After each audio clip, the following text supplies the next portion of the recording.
Hi, I'm Tom and welcome back to Bowman Farm. Since we last spoke in July, we've seen a number of events happen here on farm. July, August was very good to us. Weather-wise, we had good consistent rainfall, and as you can see from the chart, that kept our water availability pretty high and almost in a perfect position. There was a couple of times it got to a full point, but it just sort of dropped away and sat in the raw zone for quite a period of time.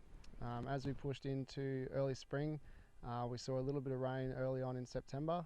We got 33 mil, which propped things up again.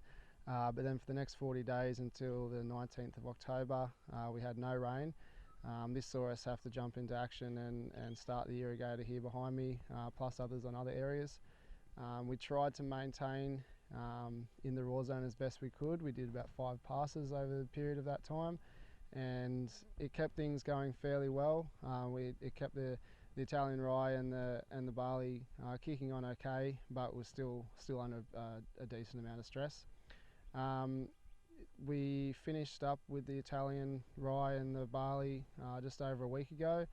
We got 14 grazings off it since the start of autumn, which we're very happy with, and that's now seen us spray this paddock out, and we've direct drilled sorghum, which is just starting to poke its head up now.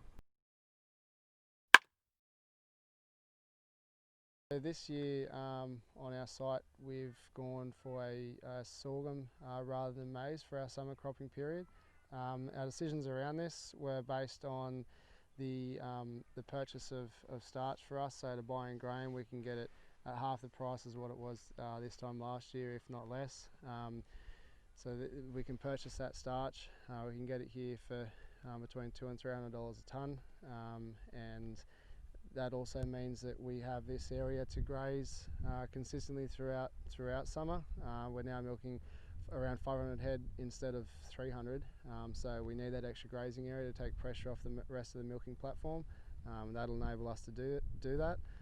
If we do fall into a true wedge of feed and with a true surplus, then we can go ahead and pull a piece out to make into silage. But yeah, that's our reasoning behind our summer crops. So in terms of us getting this sorghum crop established and going ready for grazing, if need be, we can turn the irrigator on straight away. It's ready to go, and we're just going to be constantly monitoring the moisture meter, seeing where the moisture is at. It is a pretty hardy plant, sorghum, but nonetheless we don't want to hold it back at all, and we'll be just aiming to keep things in that raw zone.